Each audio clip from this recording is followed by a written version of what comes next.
तो हेलो मेरे छात्रों, मित्रों, विद्यार्थियों। अब जो हम टॉपिक शुरू करने वाले हैं उसका नाम है प्लाज्मा प्रोटीन।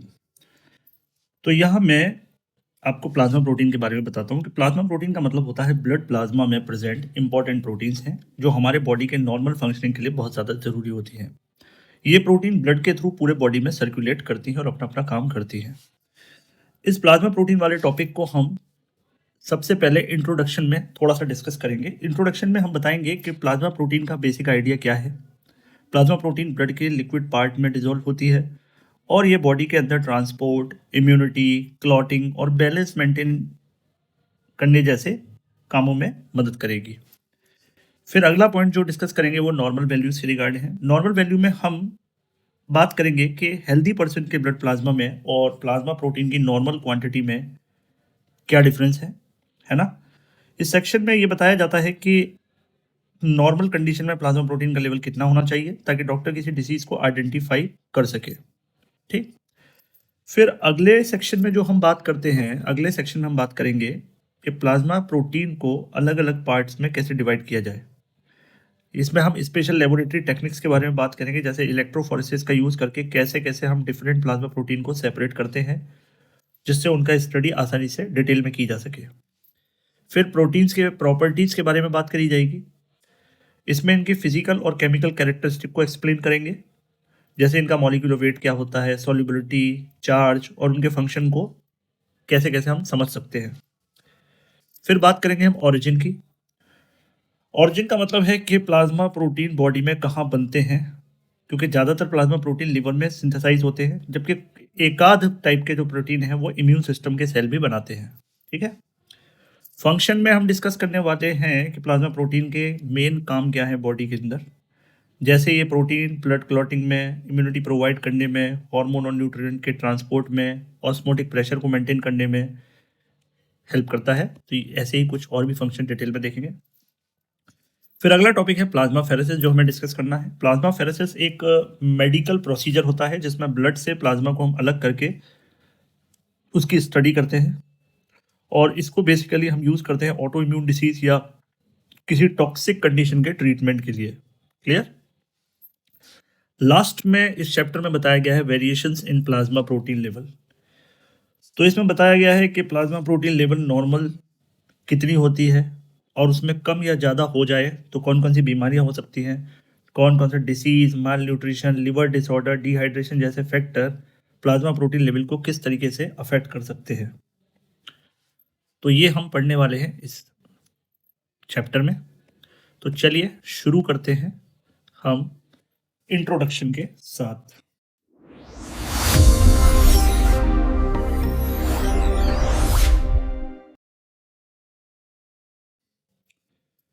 तो यहाँ पर देखिए इंट्रोडक्शन में बताया गया है, ये मैंने इंट्रोडक्शन को अंडरलाइन कर लिया। तो इंट्रोडक्शन में बताया गया है कि प्लाज्मा प्रोटीन कितनी होती है, टोटल 3 टाइप की होती है ना। कितनी टाइप की होती है? 3 टाइप की। पहली है सीरम एल्बुमिन, सीरम ग्लोबुलिन और फिब्रिनोजन।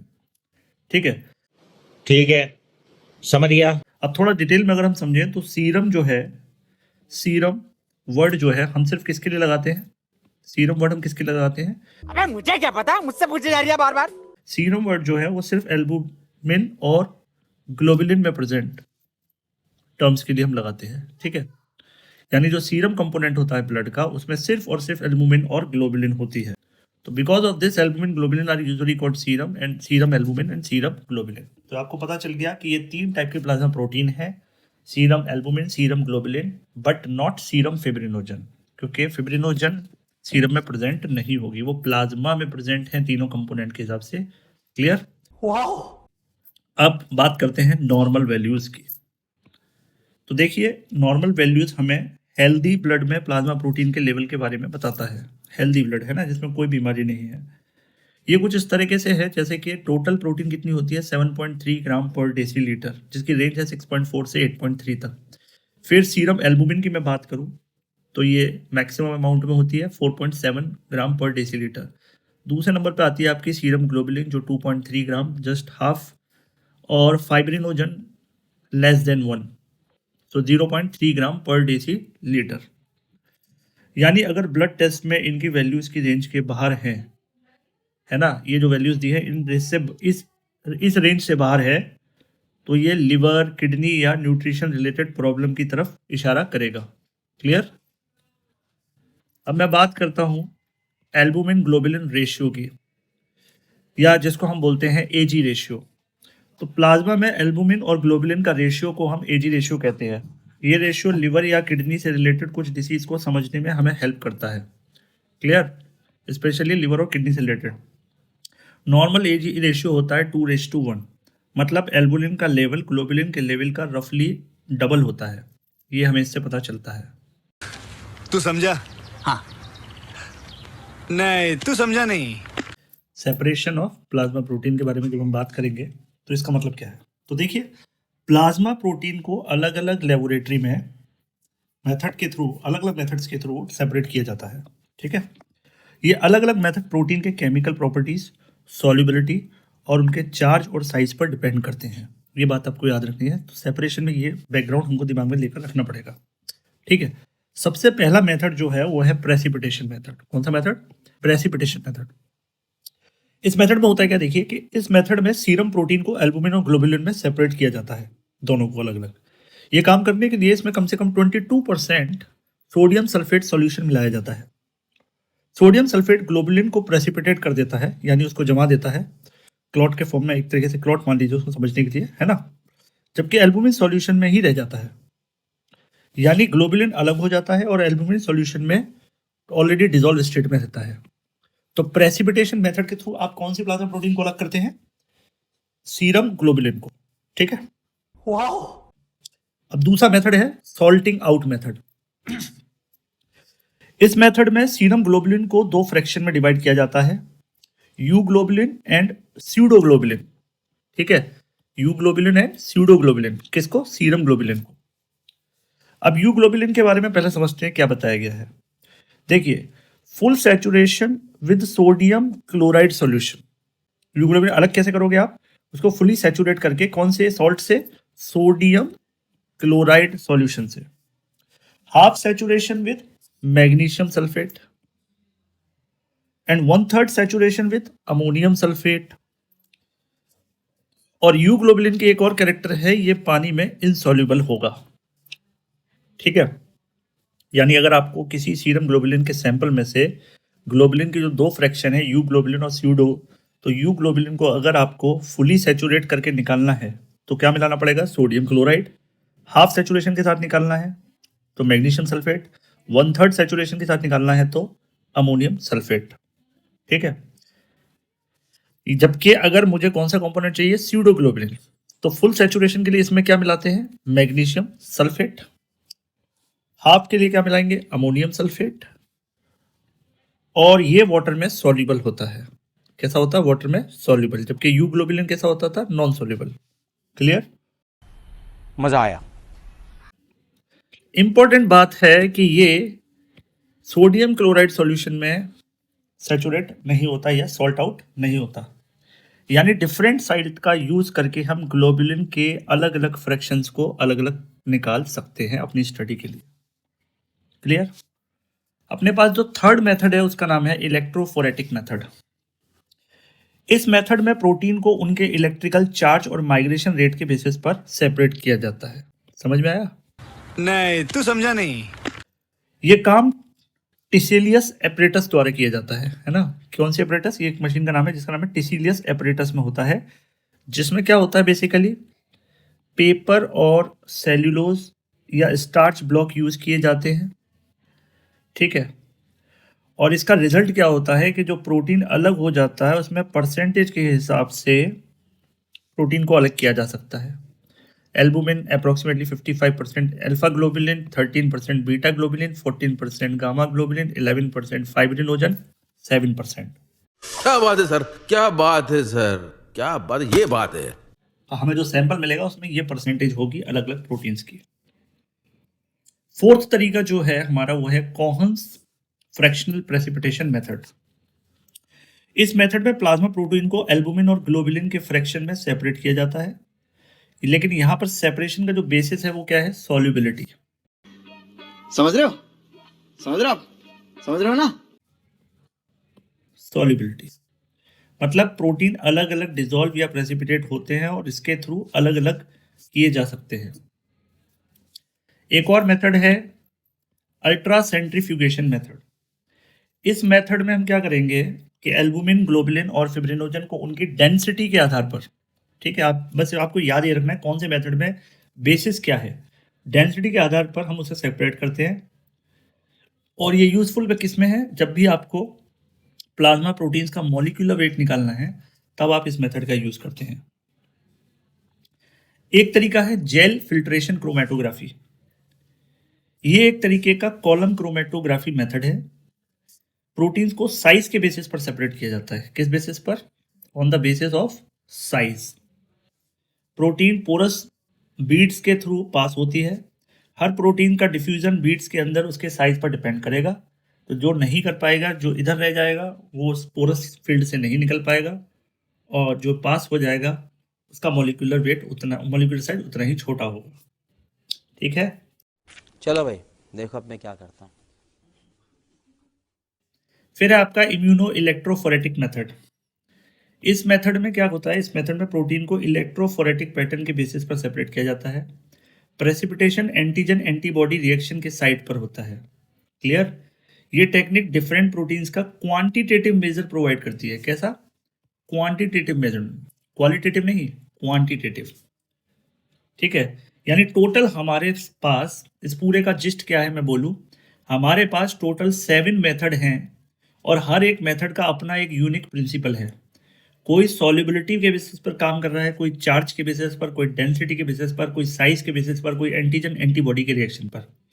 कुल मिलाकर इन मेथड से हम प्रोटीन के टाइप और क्वांटिटी दोनों जान सकते हैं। तो यहां पर ये बात आपको समझ में आ गई होगी। सा सब्जेक्ट अच्छा लगता है? कौन सब्जेक्ट अच्छा लगता है? बैगन। तो अब हम बात करते हैं प्रॉपर्टीज ऑफ प्लाज्मा प्रोटीन की। तो प्लाज्मा प्रोटीन्स के कुछ इंपॉर्टेंट प्रॉपर्टीज होती हैं जो उनके फंक्शन और बिहेवियर को डिफाइन करते हैं। खाओ माँ कसम। अब यहाँ पर सबसे पहले जो मैं डिस्कस करने वाला हूँ वो बात कर रहा हूँ मॉलिक्यूलर वेट की। क्लियर? तो फोकस करिए। देखिए, एल्बुमिन का मॉलिक्यूलर वेट है 69,000, ग्लोबुलिन का है 1,56,000 और फाइब्रिनोजन का है 4 लाख। क्लियर? तो कुल मिला के अगर मैं देखूं तो फिब्रिनोजन का जो मॉलिक्यूलर वेट है वो एल्बुमिन और ग्लोबुलिन से काफ़ी ज़्यादा होता है। इसका मतलब है कि फिब्रिनोजन मॉलिक्यूल सबसे बड़ा और हैवी है इन तीनों प्रोटीन्स के कंपैरिजन में। वाओ। अगला पॉइंट बात करते हैं ऑनकोटिक प्रेशर।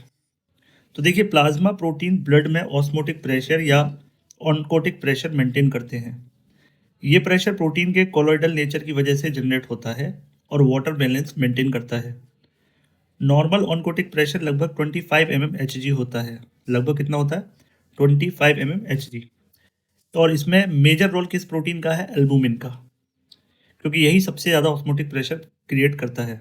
यानी एल्बुमिन ही ब्लड से टिश्यू में या टिश्यू से ब्लड में वाटर का बैलेंस मेंटेन करता है। ये बात तो हमको इससे समझ में आ गई।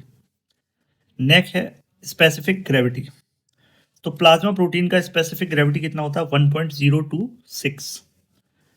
बेसिकली स्पेसिफिक ग्रेविटी से हम पता क्या लगाते हैं? तो देखिए, स्पेसिफिक ग्रेविटी से हम डेंसिटी का पता लगाते हैं, जो प्रोटीन्स के वेट और वॉल्यूम के रेशियो को बताता है। क्लियर? अरे बेटे, तुझे थकान नहीं लग रही क्या? नेक्स्ट है बफर एक्शन। बफर एक्शन का मतलब है हाइड्रोजन आयन को एक्सेप्ट करना या पीएच को मेंटेन करना। प्लाज्मा प्रोटीन ब्लड के टोटल बफरिंग कैपेसिटी का करीब करीब 1/6 पार्ट प्रोवाइड करती है। क्लियर? यानी ये प्रोटीन ब्लड का पीएच स्टेबल रखने में काफ़ी हेल्प करती है, जो बॉडी के नॉर्मल फंक्शन के लिए बहुत ही इंपॉर्टेंट रिक्वायरमेंट है। तो ये बफर एक्शन इसलिए इंपॉर्टेंट है। ठीक है, ठीक है, समझ गया। अब बात करते हैं ओरिजिन ऑफ प्लाज्मा प्रोटीन की। इसका क्या मतलब है ओरिजिन ऑफ प्लाज्मा प्रोटीन का? जा पूछ क्या? तो यहाँ पे ओरिजिन की बात करेंगे कि कैसे प्लाज्मा प्रोटीन बनती है पहली बार बॉडी में। तो यहाँ पे अगर नोटिस करेंगे तो सबसे पहले एम्ब्रियोनिक स्टेज की बात बताई गई है। तो इसमें बोला गया है कि एम्ब्रियोनिक स्टेज में प्लाज्मा प्रोटीन मीजनकाइम सेल से बनता है। कौन से सेल से? मीजनकाइम सेल से। सबसे पहले एल्बुमिन सिंथेसाइज होता है और बाकी प्रोटीन थोड़ी देर बाद बनते हैं। ठीक है, ये बात 3 बातें याद रखनी है एम्ब्रियोनिक स्टेज के हिसाब से। एडल्ट की हम बात करें तो एडल्ट के केस में प्लाज्मा प्रोटीन मेनली लिवर के रेटिकुलो एंडोथेलियल सेल से बनता है।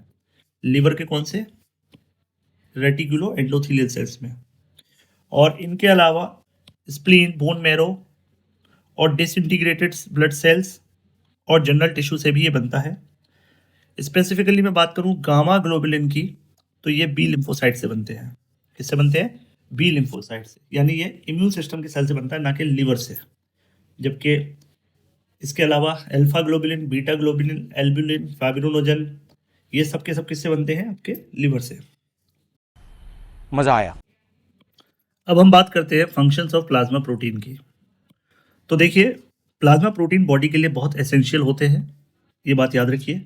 और उनके मेन फंक्शन हम डिस्कस करने वाले हैं। जैसे कि पहला है role in coagulation of blood. आपको पता है एक प्रोटीन है फाइब्रिनोजन, जो ब्लड कोगुलेशन के लिए ज़रूरी है। ब्लड क्लॉटिंग प्रोसेस में ये फाइब्रिन में कन्वर्ट हो जाती है, जो एक तरीके से वुंड को सील कर देती है, जिससे फर्दर ब्लड का लॉस ना हो। दूसरा है role in defence mechanism of body. ये कैसे होता है? तो देखिए, एक है गामा ग्लोबुलिन। ये गामा ग्लोबुलिन एंटीबॉडीज़ के रूप में काम आते हैं, जो बॉडी को इन्फेक्शन से बचाते हैं। ये प्रोटीन इम्यूनोग्लोबुलिन के नाम से भी जाने जाते हैं। एंटीबॉडीज़ माइक्रो ऑर्गेनिज्म के एंटीजन से रिएक्ट करते हैं। जैसे मैं बात करूँ diphtheria, typhoid, streptococcal infection, mumps, influenza, measles, hepatitis, rubella, polio, इन सभी डिसीज़ों में आपके एंटीबॉडीज़ इन सारे पॉजिटिव एजेंट के एंटीजन से रिएक्ट करते हैं और बॉडी को प्रोटेक्शन प्रोवाइड करते हैं। थर्ड है रोल इन ट्रांसपोर्ट मैकेनिज्म। देखिए, प्लाज्मा प्रोटीन बहुत से सब्सटेंसेस को ब्लड में ट्रांसपोर्ट कराते हैं इधर से उधर। एल्बुमिन स्पेसिफिकली, अल्फा ग्लोबुलिन और बीटा ग्लोबुलिन हार्मोन, एंजाइम और मेटल्स का ट्रांसपोर्ट कराते हैं। क्लियर? किस किस का? मेटल आयंस के लिए क्या चाहिए हमें? अल्फा और बीटा ग्लोबुलिन। ठीक है, जैसे तो आपने नाम सुने होंगे सेल्यूलोप्लाज्मिन, ट्रांसफेरिन, ये सब अल्फा और बीटा ग्लोबुलिन के ही टाइप है। फिर बात करते हैं हम role in maintenance of osmotic pressure in blood. तो देखिए, कैपिलरीज में ब्लड और टिश्यू के बीच सब्सटेंस एक्सचेंज होता है। ठीक है, प्लाज्मा प्रोटीन लार्ज मॉलिक्यूल होते हैं, इसलिए वो इजीली कैपिलरी मेम्ब्रेन से पास होकर ब्लड से बाहर नहीं आ पाते। ये प्रोटीन कोलोइडल ऑस्मोटिक प्रेशर या ऑनकोटिक प्रेशर क्रिएट करते हैं, जो जनरली 25 mmHg का होता है। कितना होता है? 25 mmHg का होता है। क्लियर? और एल्बुमिन सबसे ज़्यादा प्रेशर क्रिएट करता है, फिर ग्लोबुलिन, और सबसे कम प्रेशर क्रिएट कौन करता है? फाइब्रिनोजन, मैक्सिमम प्रेशर भाई। इसके बाद बात करते हैं इंपॉर्टेंस ऑफ ऑनकोटिक प्रेशर या स्टार्लिंग हाइपोथेसिस क्या कहती है।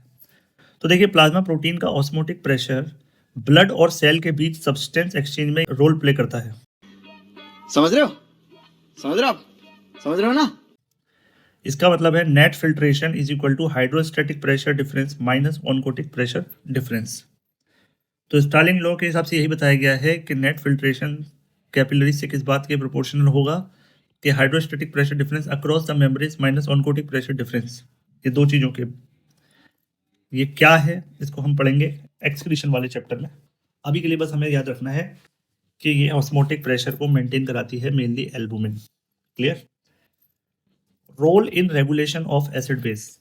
अब देखिए, प्लाज्मा प्रोटीन, स्पेशली यहाँ भी मैं एल्बुमिन की बात करूंगा, वो ब्लड के पीएच को मेंटेन करती है।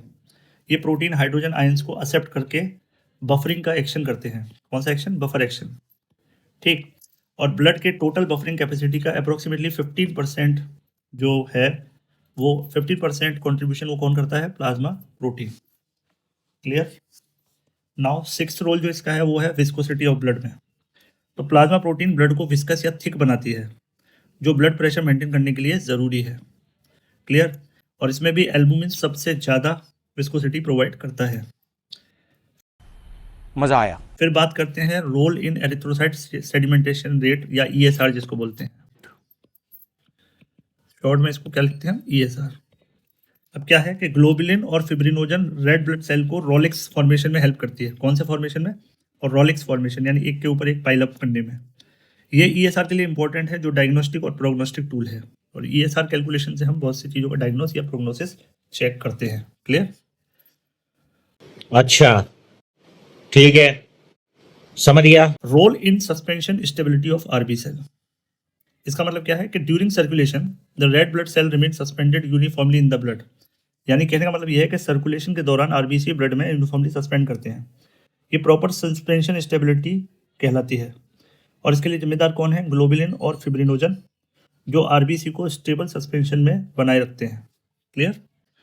Role in production of trephone substance, ये इसका 9th फंक्शन है। तो ट्रीफोन सब्सटेंस टिश्यू सेल को नरिश करने के लिए ज़रूरी होते हैं। ये सब्सटेंस ल्यूकोसाइट्स प्लाज्मा प्रोटीन से प्रोड्यूस करवाते हैं। ठीक है, इन सब्सटेंस को बनाते हैं the substance are produce by leucocyte from plasma protein. तो प्लाज्मा प्रोटीन को यूज करके आपके ल्यूकोसाइट ही इन सब्सटेंस को बनाते हैं। चलो भाई। फिर है आपका role as a reserve protein. तो जब भी आप फास्टिंग पर होते हैं या फूड या प्रोटीन इंटेक इंडिकेट होता है, तब प्लाज्मा प्रोटीन टिश्यू के लिए लास्ट सोर्स ऑफ एनर्जी के रूप में काम करते हैं। टिश्यू मैक्रोफेज प्रोटीन को अमाइनो एसिड में तोड़ते हैं और अमाइनो एसिड ब्लड के थ्रू बॉडी के सेल तक जाते हैं और सेलुलर प्रोटीन बनाकर यूज होते हैं। इसलिए प्लाज्मा प्रोटीन को हम रिजर्व प्रोटीन भी कहते हैं। क्लियर? वेरी गुड बेटा, तब तो तुम सेफ हो। तो हमने देखा कि टोटल हमारे सामने हमारी बॉडी में प्लाज्मा प्रोटीन करीब करीब 10 डिफरेंट टाइप के फंक्शंस परफॉर्म करते हैं। तो नेक्स्ट टॉपिक जो है वो है प्लाज्मा फेरेसिस। क्लियर? पहले डेफिनेशन से समझते हैं कि प्लाज्मा फेरेसिस का मतलब क्या है। देखिए, प्लाज्मा फेरेसिस एक एक्सपेरिमेंटल प्रोसीजर है जो एनिमल्स में प्लाज्मा प्रोटीन के इंपॉर्टेंस को डिमॉन्स्ट्रेट या समझने के लिए किया जाता था। पहले इसे विपल्स एक्सपेरिमेंट बोलते थे, क्योंकि जॉर्ज हॉइट विपल ने ये एस्टेब्लिश किया था पूरा एक्सपेरिमेंट। क्या बात कर रहे हैं? अब प्रोसीजर क्या था इसके समझते हैं पहले। देखिए, सबसे पहले इसमें एक डॉग को लिया गया और उसकी बॉडी से पूरा का पूरा ब्लड रिमूव कर लिया गया। फिर आरबीसी को प्लाज्मा से सेपरेट किया जाता है। फिर आरबीसी को सलाइन में वॉश करते हैं और वापस से ब्लड की बॉडी के अंदर डाल दिए जाते हैं। इसको एक नए सॉल्यूशन के साथ मिलाकर, जिसका नाम है लॉकीज सॉल्यूशन, है ना, लॉक्स या लॉकी। क्लियर? प्रोटीन की सडन लैग की वजह से, अब जो क्या हुआ, उसको वॉश कर लिया आपने तो प्लाज्मा प्रोटीन हट गई इस ब्लड से। तो ये सडन लैगिंग जो हुई, प्रोटीन की जो कमी हुई, उससे एनिमल शॉक में चला जाता है। आरबीसी तो मिल गए, लेकिन फिर भी उसकी बॉडी की ज़्यादातर फिजियोलॉजी खराब हो गई। अगर एनिमल को हाई प्रोटीन डाइट दे दी जाए तो 7 दिन के अंदर वो normal plasma protein level restore हो जाता है और एनिमल सर्वाइव कर जाता है। ये new plasma protein liver synthesise करता है। अगर लिवर रिमूव कर दिया जाए और डाइट एडिकेट प्रोटीन दे दी जाए, तब भी प्लाज्मा प्रोटीन प्रोड्यूस नहीं होती। इससे पता चलता है कि शॉक परसिस्ट करता रहेगा और फाइनली उसकी डेथ हो जाएगी। इसका कंक्लूजन जो है वो मेन है। इसका कंक्लूजन ये है कि प्लाज्मा प्रोटीन सर्वाइवल के लिए बहुत ज़्यादा ज़रूरी है। दूसरा, प्लाज्मा प्रोटीन का जो सिंथेसिस है वो लिवर में होता है, केवल डाइट में लेने से कुछ नहीं होगा। क्लियर? तो यहाँ पर आपको ये समझ में आ गया। अब इसके क्लिनिकल सिग्निफिकेंस देखते हैं कि इसको ह्यूमन के ट्रीटमेंट में कैसे यूज़ किया गया। तो देखिए, प्लाज्मा फेरेसिस को हम ब्लड प्योरिफिकेशन प्रोसीजर के रूप में भी यूज़ करते हैं। स्पेशली कब? जब किसी इंसान को ऑटो इम्यून डिसीज़ हो जाए। कौन सा डिसीज़? Auto immune disease. और इसको बोला जाता है, इस तरीके के ट्रीटमेंट को बोला जाता है थेरेप्यूटिक प्लाज्मा एक्सचेंज। क्लियर? अब ये काम कैसे करता है ऑटो इम्यून डिसीज़ में? तो देखिए, इम्यून सिस्टम बॉडी के अपने टिश्यू पर अटैक करता है। किसके थ्रू? एंटीबॉडीज़ के थ्रू। ये एंटीबॉडीज़ ब्लड स्ट्रीम में सर्कुलेट होती रहती हैं। तो इन्हें हम प्लाज्मा फेरेसिस की मदद से इन एंटीबॉडीज़ को ब्लड में से निकाल देते हैं। ठीक है, यही है इसका यूज़। अरे बेटे, तुझे थकान नहीं लग रही क्या? अब देखिए इसका प्रोसीजर क्या है। यहाँ पर प्रोसीजर समझना ज़रूरी है। तो सबसे पहले पेशेंट की वेन से वेनस ब्लड निकाल लिया जाता है और फिर ब्लड सेल प्लाज्मा से उसको ब्लड सेल्स को अलग किया जाता है सेल सेपरेटर की हेल्प से। क्लियर? वही सेंट्रीफ्यूज वाला प्रिंसिपल यूज़ करके। फिर उसमें एंटी कोगुलेंट यूज़ करते हैं ताकि ब्लड जो है वो क्लॉट ना हो, और इसमें से प्लाज्मा को कंप्लीटली सेपरेट कर देते हैं और डिस्कार्ड कर देते हैं। फिर उन ब्लड सेल को दोबारा से पेशेंट के बॉडी में इंट्रोड्यूस कर देते हैं। क्या मिलाकर? उसके साथ सेलाइन और sterilised human albumin protein add करके। क्लियर? 2 चीज़ें मिलाएंगे, सलाइन सॉल्यूशन और ह्यूमन स्टरलाइज्ड एल्बुमिन प्रोटीन। अब यहाँ पे एक बात याद रखनी है कि plasma pheresis antibody production stop नहीं करेगा, सिर्फ टेम्परेरी प्रोटेक्शन देगा। ठीक है, अगर हम इसका प्रॉपर यूज़ देख भी लें तो हमें एक चीज़ तो क्लियर हो गई कि ये आपके एंटीबॉडी के प्रोडक्शन को नहीं रोक सकता, बस ये आपको टेम्परेरी प्रोटेक्शन दे सकता है। अच्छा, ठीक है। समझ गया। इसीलिए आपको बार बार टेम्परेरी बेनिफिट देने के बाद बार बार रिपीटेड सेशन के लिए ट्रीटमेंट लेना पड़ता है। अच्छा, ऐसे कौन कौन से डिसीज हैं जिनमें प्लाज्मा फेरेसिस इफेक्टिव है लेकिन टेम्परेरी है? अगेन बार बार आपको ट्रीटमेंट लेना पड़ेगा। पहला है मायस्थीनिया ग्रेविस। ये ऑटो इम्यून डिसीज है किसका? मसल्स का। इसमें मसल्स वीक हो जाती हैं, मसल वीकनेस का कैरेक्टर है, ठीक है। फिर है आपका थ्रोम्बोसाइटोपिनिया परप्यूरा, ये एक तरीके का ब्लीडिंग डिसऑर्डर है। फिर है आपका पैराप्रोटीनेमिक पेरिफेरल न्यूरोपैथी, इसमें एबनॉर्मल इम्यूनोग्लोबुलिन से पेरिफेरल नर्व में डिसफंक्शन आ जाता है, ठीक है। उस प्रोटीन का नाम क्या है? पैराप्रोटीन। इसके बाद क्रोनिक डीमाइलिनेशन पॉलीन्यूरोपैथी, ये एक तरीके की प्रोग्रेसिव नर्व की वीकनेस है। किसकी? नर्व्स की। क्या क्या क्या क्या? नर्व्स की प्रोग्रेसिव वीकनेस है ड्यू टू माइलिन शीथ के डैमेज, है ना, माइलिन शीथ डैमेज हो जाने की वजह से होगा। एक है गुलेन बैरी सिंड्रोम, ये भी ऑटो इम्यून डिसीज है। इसमें क्या होता है? वीकनेस होती है, एबनॉर्मल सेंसेशन होते हैं, लिम्स पैरालाइज हो जाते हैं। सिक्स्थ जो डिसीज है वो है लैम्बर्ट ईटन माइस्थेनिक सिंड्रोम, ये भी एक ऑटो इम्यून डिसऑर्डर है न्यूरोमस्कुलर जंक्शन का, ठीक है। तो इन सब कंडीशंस में जनरली डॉक्टर सजेस्ट करते हैं प्लाज्मा फेरेसिस। अब variations in plasma protein level में अगर हम देखें तो प्लाज्मा प्रोटीन का लेवल एक दूसरे से इंडिपेंडेंटली वेरी करता है, ठीक है, इंडिपेंडेंट है। लेकिन कई कंडीशन में एल्बुमिन और ग्लोबुलिन अपोजिट डायरेक्शन में चेंज होते हैं। जैसे अगर मैं कंडीशन लूँ हाइपर प्रोटीनीमिया, तो हाइपर प्रोटीनीमिया में सभी प्लाज्मा प्रोटीन का फ्रैक्शन इंक्रीज हो जाएगा, ऑल फ्रैक्शन इंक्रीज। हाइपोप्रोटीनिया में सभी प्लाज्मा प्रोटीन का फ्रैक्शन कम हो जाएगा। तो डिफरेंट कंडीशन में प्लाज्मा प्रोटीन का लेवल वेरिएशन शो करता है। इसी के थ्रू हम क्लिनिकल डायग्नोसिस में इसका यूज करते हैं, ठीक है। मेनली यही यूज है इसका क्लिनिकल डायग्नोसिस में, वेरिएशंस की स्टडी करके।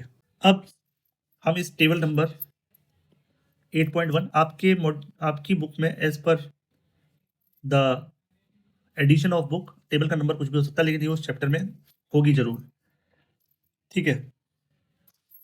टोटल प्रोटीन कौन कौन सी कंडीशन है जिनमें इंक्रीज होती है और कौन कौन सी है जिनमें डिक्रीज होती है, ठीक है।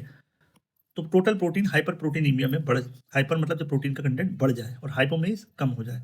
तो ये आपको सारे पढ़ लेने हैं, जैसे hyperproteinaemia, dehydration, haemolysis, acute infection, respiratory distress, excess glucocorticoid, leukaemia, rheumatoid arthritis, एल्कोहोलिज्म।